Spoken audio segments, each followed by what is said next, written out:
नमस्कार, आप देख रहे हैं विशेष। मैं हूं श्वेता सिंह। प्रधानमंत्री नरेंद्र मोदी ने चीनी राष्ट्रपति शी जिनपिंग को झूले पर झुलाया, गांधी जी का आश्रम दिखाया, शानदार दावत पार्टी दी, दोस्ती की तरफ दमदार कदम बढ़ाया। लेकिन एलएसी पर बार बार होती चीनी घुसपैठ पर अपनी नाराजगी भी जता दी। ये बता दिया कि दोस्ती की गाड़ी घुसपैठ के दलदल से नहीं गुजर सकती।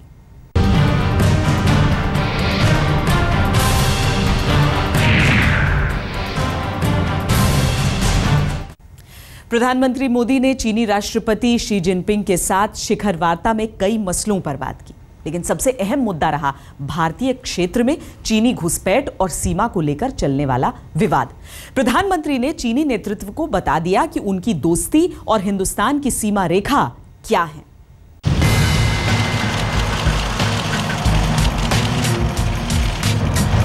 हैदराबाद हाउस में इस कमरे का पर्दा हटाकर प्रधानमंत्री नरेंद्र मोदी जब चीनी राष्ट्रपति के साथ शिखर वार्ता के लिए अंदर गए तो बाहर काफी उथल-पुथल मची थी। करोड़ों हिंदुस्तानियों के दिलों में, लाइन ऑफ एक्चुअल कंट्रोल पर फौजियों के दिलो दिमाग में। आखिर सरहद के सवाल पर जवाब मिलेगा या नहीं? जब दोनों नेता बाहर निकले तो जवाब मिल चुका था। दोनों देश बड़े पैमाने पर आर्थिक और सामाजिक परिवर्तन में जुटे हुए हैं। इसलिए संबंधों में और सीमा पर शांति और स्थिरता रहे, मित्रता और सहयोग हो। अगर यह रहे तो हम इन संबंधों की अपार क्षमताओं को पूरा कर सकते हैं। बुधवार को जिस वक्त प्रधानमंत्री नरेंद्र मोदी चीनी राष्ट्रपति शी जिनपिंग को अहमदाबाद में गांधी की यादों से रूबरू करा रहे थे, उस वक्त लद्दाख में चीनी फौजी घुसपैठ की पुरानी आदत से बाज नहीं आ रहे थे। चुमार में 500 चीनी फौजी भारतीय इलाके में आ डटे तो जवाब में भारतीय फौज को भी मोर्चा संभालना पड़ा। मोदी ने चीन को बता दिया कि सीमा पर छलावा और दोस्ती साथ साथ नहीं चल सकते। जहां हमने अपने संबंधों को बढ़ाने की बात की है, हमने साथ ही साथ मित्रता की भावना से कुछ कठिन विषयों पर खुल करके बातचीत की है। मैंने सीमा पर जो घटनाएं हुई हैं उस पर चिंता प्रकट की है और कहा है कि इन्हें सुलझाना आवश्यक है। ये पहली बार नहीं हुआ है कि भारत चीन के बीच सीमा रेखा पर चीन पड़ोसी धर्म की मर्यादा को लांघ न गया हो। ये उसकी फितरत में रहा है। मोदी को भी ये पता है कि चीन की घुसपैठ और खुरपेंच दोनों चलती रहेंगी। इसीलिए बगैर किसी लाग लपेट के उन्होंने चीनी राष्ट्रपति को बता दिया कि सीमा का निर्धारण जितनी जल्द हो जाए उतना अच्छा। मैंने सीमा पर जो घटनाएं हुई हैं उस पर चिंता प्रकट की है और कहा है कि इन्हें सुलझाना आवश्यक है। हम इस बात पर सहमत है कि सीमा क्षेत्र में शांति और स्थिरता हमारे आपसी विश्वास और संबंधों की नींव है। यह दो देशों की एक महत्वपूर्ण सहमति है और इसका दृढ़ता से पालन किया जाना चाहिए। जब इरादे अच्छे हों और नीयत साफ हो तो सीमा पर खींची अविश्वास की लकीर मिट जाती है। लेकिन चीन ने अक्सर सीमा के सवाल को उलझाया ही है। अब मोदी ने साफ कर दिया कि रुपए और युआन को मिलकर चलना है तो सरहद पर चीनी चाल बदलनी होगी। हमारे सीमा संबंधी समझौते और कॉन्फिडेंस बिल्डिंग मेजर्स से फायदा हुआ है, परंतु मैंने यह भी सुझाव दिया है कि सीमा पर शांति और स्थिरता के लिए एलएसी की क्लैरिफिकेशन बहुत बड़ा योगदान दे सकती है। यह कई सालों से रुका हुआ है और इस कार्य को दोबारा शुरू करना चाहिए। मोदी ने बगैर किसी लाग लपेट के अपनी चिंता से चीन को वाकिफ करा दिया। अब बीजिंग को तय करना है कि दोस्ती के आस्तीन में धोखे का खंजर होगा या फिर सरहद का माहौल बताएगा कि वाकई हिंदी चीनी भाई भाई हैं। चीन के राष्ट्रपति की मौजूदगी में प्रधानमंत्री नरेंद्र मोदी ने न सिर्फ भारत की चिंताओं को मजबूती से उठाया, बल्कि ये भी कहा कि आर्थिक विकास की पटरी पर भारत और चीन की रेल तभी दौड़ सकती है जब सीमा को लेकर विवाद सुलझा लिया जाए। चीन के राष्ट्रपति ने भी भारत की चिंताओं को न सिर्फ माना, बल्कि उन्हें सुलझाने का वायदा भी किया और ये भी कहा कि अगर दोनों देशों में सहयोग हो तो दोनों देशों की एक साथ आवाज दुनिया के मंच पर सुनी जाएगी। कैमरामैन विनोद के साथ बालकृष्ण, दिल्ली आज तक। प्रधानमंत्री नरेंद्र मोदी के शालीन मगर तल्ख लहजे के बाद चीनी राष्ट्रपति ने सीमा विवाद को आपसी बातचीत से सुलझाने की बात तो कर दी है, लेकिन लगे हाथ अपने बयान में यह भी नत्थी कर दिया कि सीमा विवाद तो ऐतिहासिक है। यानी बीते दिनों का हवाला देकर जिनपिंग घुसपैठ की समस्या को हल्का बताने की कोशिश कर रहे हैं।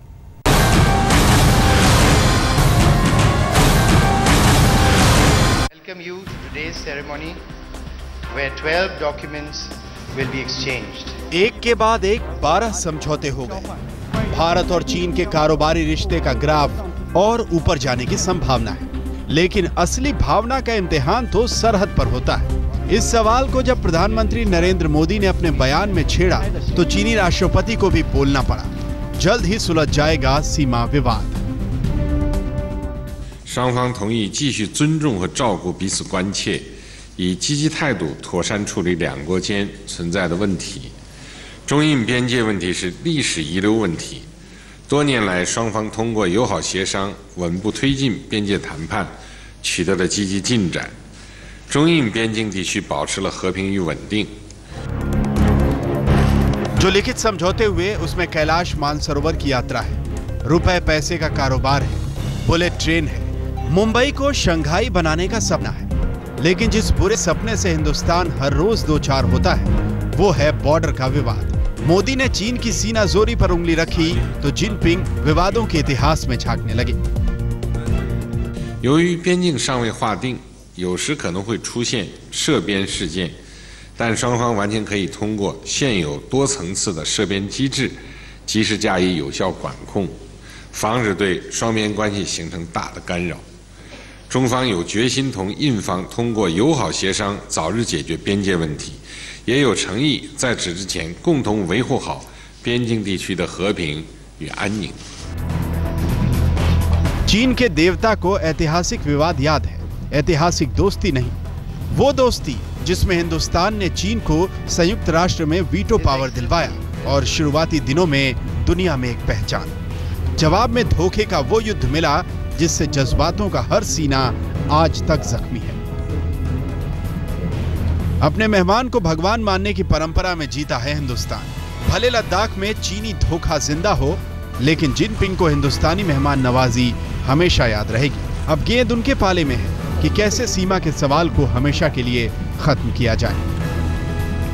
बालकृष्ण, दिल्ली आज तक। जिस वक्त प्रधानमंत्री नरेंद्र मोदी चीनी राष्ट्रपति का स्वागत कर रहे थे, उसी वक्त चीनी फौजी लद्दाख में भारतीय क्षेत्र में घुस आए थे। हालांकि चीनी राष्ट्रपति को मोदी ने साफ साफ बता दिया कि घुसपैठ से दोस्ती नहीं चल सकती, लेकिन सच ये भी है कि 4 साल से घुसपैठ लगातार बढ़ रही है।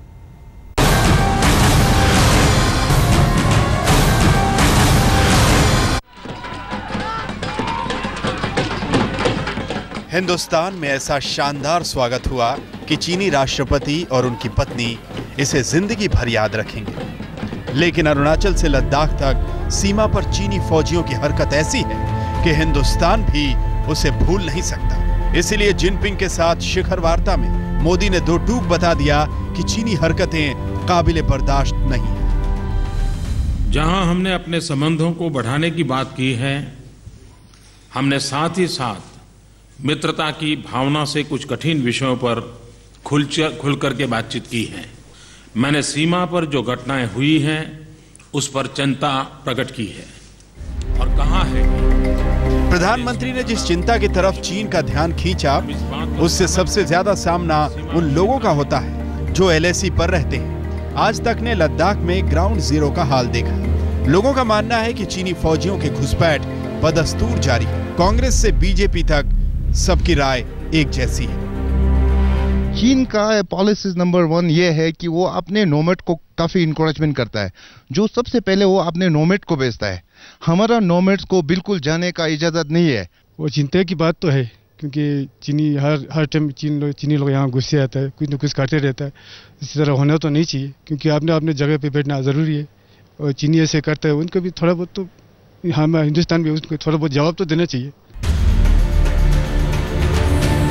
तिब्बत की आजादी के सवाल पर ही भारत और चीन की दोस्ती बेपटरी हुई थी। वो सवाल अब भी कायम है। उसी के आधार पर भारत के साथ चीन ने सीमा विवाद को भी उलझा दिया। अब मोदी के कड़े तेवर से उम्मीद है कि हालात बदलेंगे। मेरे को लगता है क्योंकि अब स्पेशल रिप्रेजेंटेटिव नियुक्त होने जा रहे हैं और इनकी अगली मीटिंग में ही इस मुद्दे पे बातचीत शुरू हो जाएगी कि बाकी चीजें बाद में, पहले LAC की जहां जहां पर शक है वहां अलाइनमेंट क्लियर की जाए।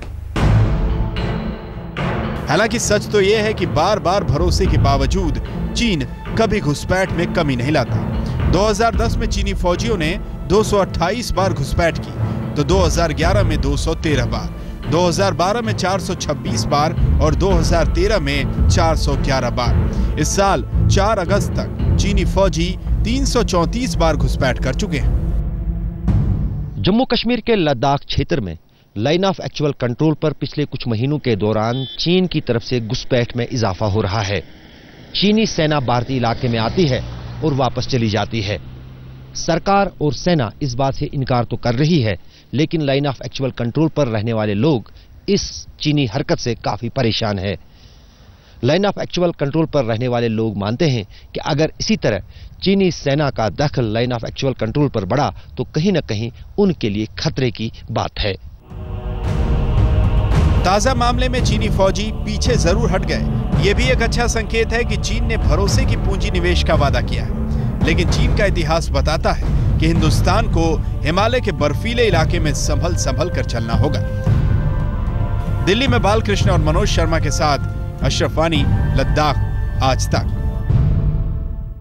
प्रधानमंत्री नरेंद्र मोदी ने चीन के साथ दोस्ती और भाईचारे की नई दास्तान लिखी है, लेकिन नेहरू के जमाने की पुरानी दास्तान पर सीमा रेखा का सवाल ऐसा भारी पड़ा कि आज तक सरहद का विवाद उलझा ही हुआ है। अक्साई चिन से अरुणाचल प्रदेश तक।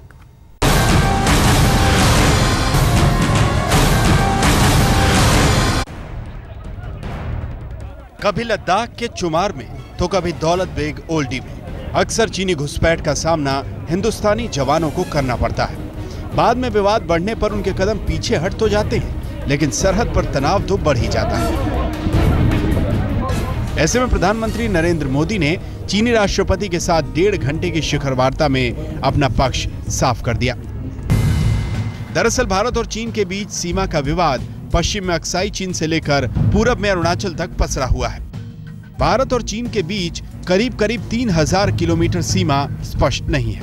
उसमें अक्साई चीन के नाम पर चीन ने जम्मू कश्मीर और लद्दाख का एक बड़ा हिस्सा कब्जा कर रखा है। दूसरी तरफ अरुणाचल प्रदेश के पास मैकमोहन रेखा को चीन जब तब धता बताता रहा है। हिंदुस्तान की गुलामी के दिनों में ही चीन के साथ शिमला में एक समझौता हुआ, जिसमें भारत चीन के बीच विवादों का निपटारा हुआ था। उसे मैकमोहन रेखा कहा गया, लेकिन चीन ने इसकी मर्यादा की रक्षा कभी नहीं की। दिल्ली में बालकृष्ण के साथ आज तक ब्यूरो। भारत में पनाह पाए तिब्बतियों ने मोदी जिनपिंग शिखर वार्ता के दौरान जमकर बवाल मचाया। दरअसल भारत और चीन के बीच रिश्तों में कड़वाहट का एक सिरा तिब्बत से भी जुड़ता है। तिब्बत की आजादी के सवाल पर भारत चीन में ऐसी दूरी बढ़ी थी कि धीरे धीरे बात युद्ध तक पहुंच गई थी।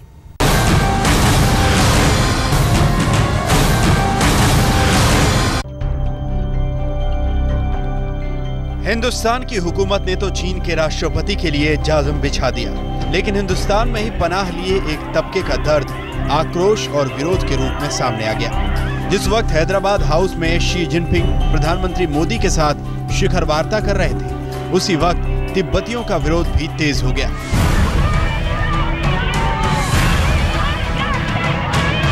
दरअसल तिब्बत का सवाल ही सबसे पहले भारत और चीन की दोस्ती में दरार का कारण बना। At that time, when Hu Jintao coming, I also expressed he can learn some experience from India. So now this time also, you see, same sort of my sort of hope, my expression.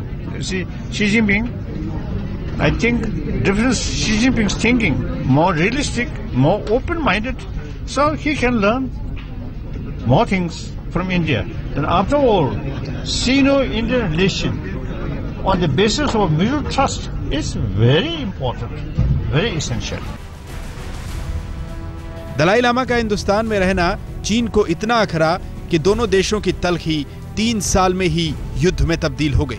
52 साल हो गए, भारत और चीन के रिश्ते हाथ मिलाने से आगे दिल मिलने तक नहीं पहुंचे। भारत की तरफ से अब एक कोशिश फिर से हुई है। दिल्ली में बालकृष्ण के साथ साहिल जोशी, मुंबई, आज तक।